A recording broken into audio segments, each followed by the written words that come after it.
Kopi Al-Asran, kopi kesehatan untuk mengatasi permasalahan suami istri ketika melakukan ibadah. Bismillahirrahmanirrahim. Assalamualaikum warahmatullahi wabarakatuh. Para jamaah fikih nikah rahimakumullah. Teteh lagi ya di sini. Mudah-mudahan selalu mendapatkan ilmu bermanfaat yang Teteh sampaikan di dalam setiap pengkajiannya di dalam fikih nikah ini.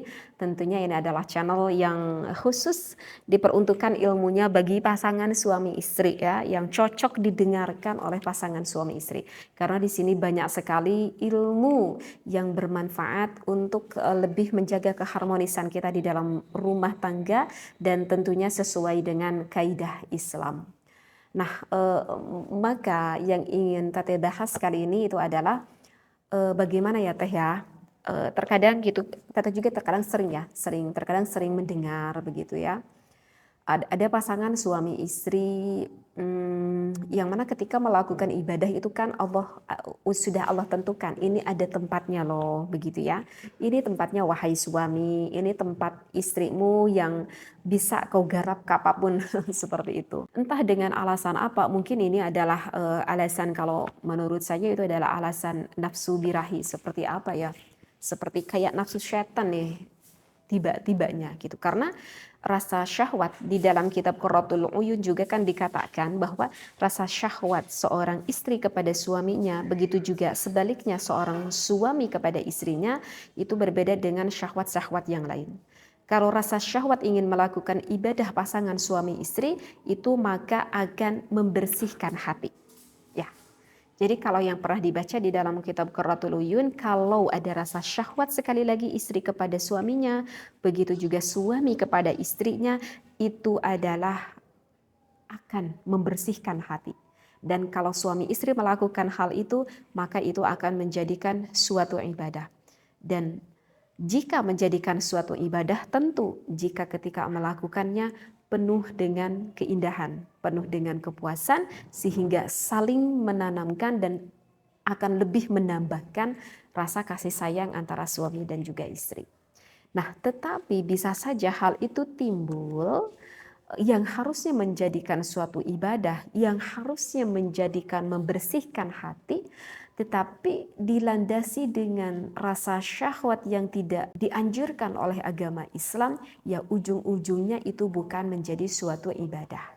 Ujung-ujungnya pasangan suami istri tersebut akan mendapatkan laknat dari Allah Subhanahu wa Ta'ala. Apa? Salah satu contohnya itu adalah seorang suami yang dikarenakan ingin lebih mungkin ya mungkin ini lebih mungkin ya alasannya. Karena aku ingin lebih dan aku ingin lebih, sehingga aku ingin mendatangi istriku ini bukan dari jalur depan, tapi aku ingin mendatangi istriku ini dari jalur belakang. Ya, mungkin sudah paham di sini ya, jalur belakang itu lewat mana ya? Aduh, ini kan melewati pembuangan ya. Nah, itu bagaimana di dalam hukum Islam? Apakah melewati jalur belakang itu diperbolehkan atau tidak? Ini maka yang dikatakan dengan anal ya, dengan anal.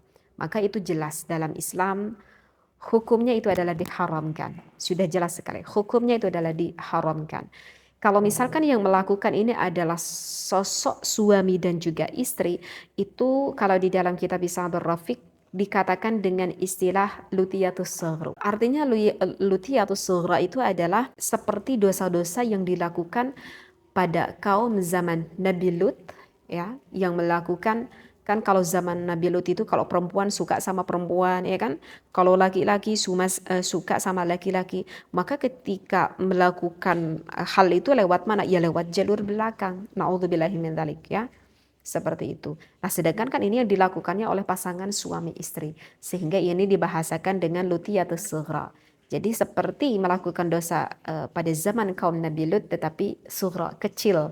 Maksudnya kecil karena sudah mendapati pertalian pertikahan. Gak boleh ya, wahai suami, sekali lagi itu tidak boleh ya. Tidak boleh. Karena setiap sesuatu yang diharamkan oleh Allah, gitu ya, sekali lagi, setiap sesuatu yang diharamkan oleh Allah itu tentu akan mendatangkan kemafsadatan. Tidak akan mendatangkan kemanfaatan. Tidak ada.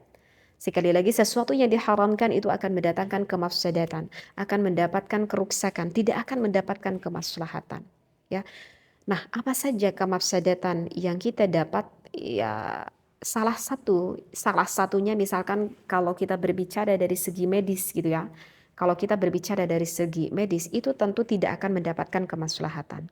Karena begini ya, Allah menciptakan lubang wanita, sekali lagi mohon maaf sekali ya, Allah menciptakan lubang wanita itu sifatnya elastis. Artinya elastis itu ya bisa mengecil, maaf ya, ini menurut penelitian, ini bisa mengecil dan juga bisa membesar. Seperti itu. Jadi apa itu? Bayangkan aja ini sosok seorang istri, Allah menciptakan Masya Allah tabarakallah. Meskipun ini seorang istri mengeluarkan anak bayi gitu ya. Anak bayi itu kan besar ya, apalagi ada yang sampai 4 kilo gitu ya. Itu kan cukup besar loh, bayangkan yang keluar dari lubang wanita. Para suami itu jangan khawatir ketika sang istrinya mengeluarkan anak bayi yang cukup besar itu jangan khawatir karena memang Allah menciptakan lubang wanita itu elastis sehingga bisa mengerucut ke tempatnya kembali, mengecil kembali dengan sendirinya. Maha kuasanya Allah. Ya, seperti itu. Dan apakah Allah membuat lubang wanita yang elastis itu ada hikmahnya? Tentu ada hikmahnya. Kemudian jika seorang wanita itu sama ya seperti laki-laki baik perempuan.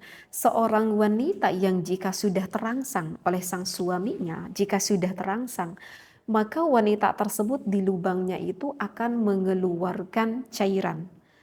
Ya lubrikasi lah, akan mengeluarkan lubrikasi cairan. Kalau bahasa fikih itu dikatakan dengan istilah madhi begitu ya, dengan istilah madhi. Maka akan mengeluarkan air madhi. Jadi Allah mengeluarkan air madhi itu ada manfaatnya, ada hikmahnya tentu. Hikmahnya itu adalah itu dibutuhkan untuk cairan. Kenapa dibutuhkan cairan? Agar seorang suami ketika melakukan ibadah kepada istrinya, ketika memasukkan hasyafah ke dalam farji sang istrinya, maka sang istri itu tidak akan merasa kesakitan. Ya, karena kalau misalkan kering itu dikhawatirkan sakit ketika dimasuki oleh sang suaminya.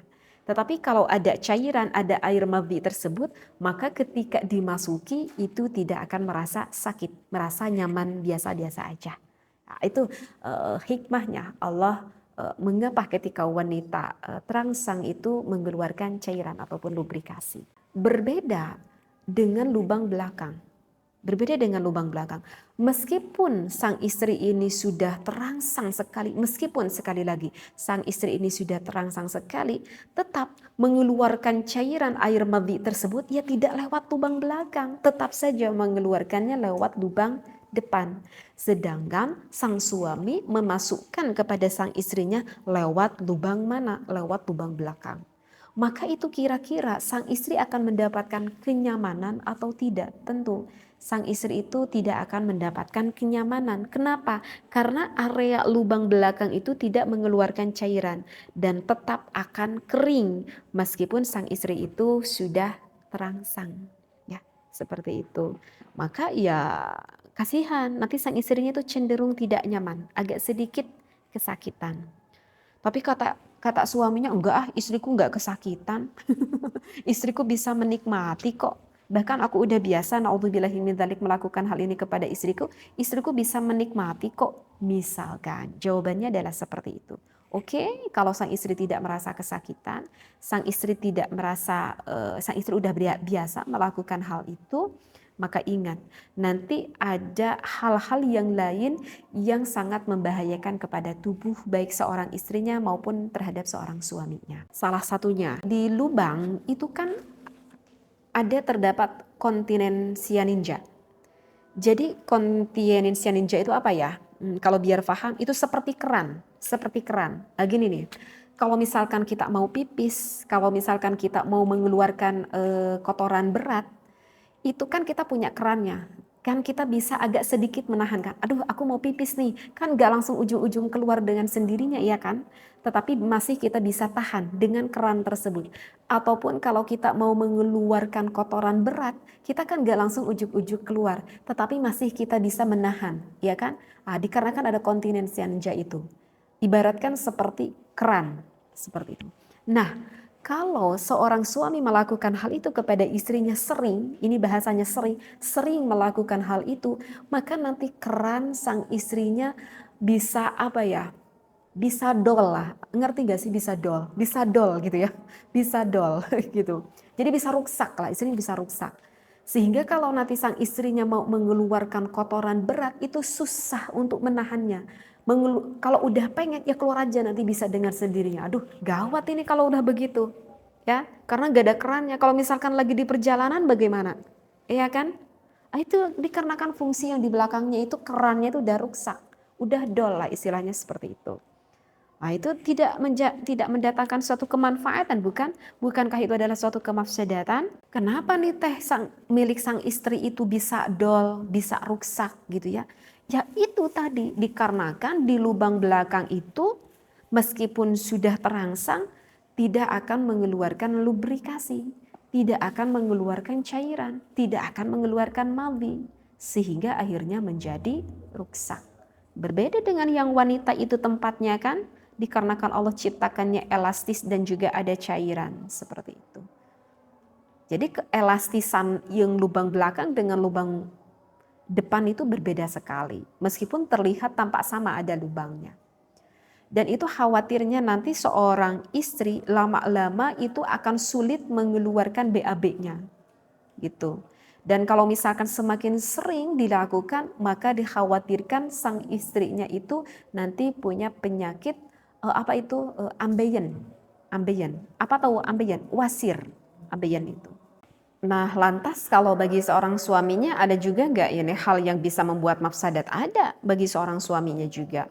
Karena kan ketika sang suami memasukkan kepada lubang belakang sang istrinya, kalian tahu kan kalau lubang belakang itu adalah lubang pembuangan kotoran. Dan jangan dikira loh itu di dalamnya itu terdapat ada bakteri seperti itu. Ya, jadi dikhawatirkan kalau misalkan dimasukkan terlalu dalam nanti itu sampai kepada bakteri itu. Ya, di dalamnya itu terdapat ada yang dinamakan dengan bakteri E. coli seperti itu. Nah, kalau misalkan kena gitu ya, apalagi kalau ketika sang suaminya itu mengeluarkan air nutfahnya, maka bercampurlah itu bakteri E. coli dengan air nutfahnya itu. Sehingga kan khawatirnya nanti nempel ke area milik sang suaminya bakterinya itu. Nah, hal itu kalau misalkan bakteri E. coli-nya nempel ke milik sang suaminya, itu bisa saja merusak ataupun mengganggu akan saluran kemih milik sang suami. Jadi khawatirnya saluran kemih itu kalau agak kurang paham nanti terkena infeksi ketika melakukan kencing sang suaminya ya. Bahkan kalau misalkan udah mendapati infeksi kemih ini ataupun ketika kencing ini nanti bisa mendatangkan penyakit hepatitis bagi seorang suaminya seperti itu ya.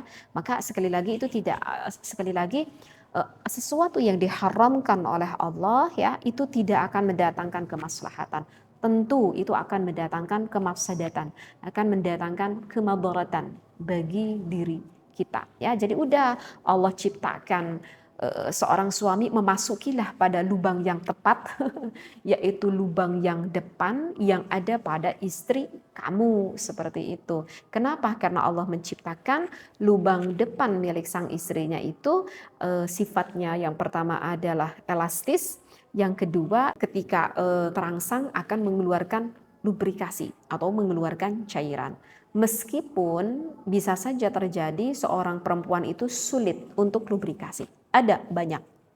Banyak juga sosok seorang wanita yang lubrikasinya itu sulit sekali dikeluarkan. Itu penyebabnya karena apa? Itu penyebabnya biasanya dikarenakan hormonalnya itu udah semakin merendah. Jadi kalau misalkan seorang wanita meskipun sudah terangsang, bahkan sulit sekali untuk terangsang, ada banyak. Banyak sekali wanita yang sulit ini terangsang. Mau lubrikasi bagaimana, mau mengeluarkan cairan bagaimana, toh seorang wanita udah diginiin sama suaminya, udah digituin sama suaminya, tetap aja itu tidak terlalu terangsang. Ataupun ada juga yang udah terangsang tetapi sulit. Itu biasanya akibatnya kalau perempuan itu dikarenakan hormonalnya itu semakin merendah, semakin merendah. Seperti itu ya. Itu pengaruh apa? Biasanya sih pengaruh KB. gitu ya. Nah, makanya oleh karena itu harus dijaga ya hormonal kita seorang perempuan. Nah, solusinya apa dong Teh kalau misalkan kita mendapati seorang istri kita yang mana hormonalnya itu semakin merendah? Insya Allah ini solusinya bisa menggunakan kopi dari Al Asran ya. Ini kopi Liberica, ini adalah kopi yang diperkhususkan untuk istri Anda yang jika menginginkan hormonal istri Anda itu kembali seimbang. Ataupun kalau sudah merendah itu ingin meningkatkan kembali hormonalnya biar istri kita itu semakin bergairah, maka harus diminumlah ini kopi Al Asran. Tetapi sayang sekali ya, kopi Al Asran ini kopinya tidak bisa bekerja secara instan, artinya nggak bisa cepat.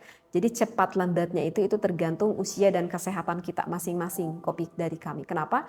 Karena kopi kami dari Al Asran itu ini kopi yang sama sekali tidak menggunakan bahan kimia, yang sama sekali tidak menggunakan bahan pengawet, karena ketika orang mengkonsumsi pengobatan ini, kami itu tidak ingin menanggung resiko. Meskipun ya kerjanya tidak bisa instan, tidak bisa cepat, yang penting kan selamat. Seperti itu ya, kan ini tujuannya juga untuk proses penyembuhan, untuk proses pengobatan seperti itu. Jadi biasakanlah sekali lagi istri Anda untuk meminum kopi Liberica kalau ingin meningkatkan hormonalnya. Kalau untuk suaminya ada juga ada. Untuk suaminya alhamdulillah di sini ada kopi Lanang Jagat sama ada kopi Lanang Godek. Kopi kami sekali lagi ini adalah kopi kesehatan dan juga kopi stamina untuk ibadahnya juga ada.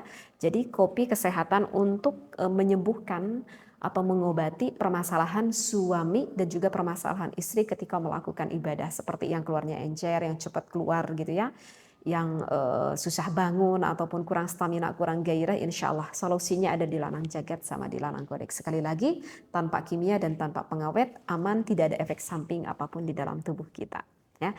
Mudah-mudahan kajian yang selalu saya bahas kali ini selalu bermanfaat bagi kita semuanya. Wallahu a'lam. Wassalamualaikum warahmatullahi wabarakatuh.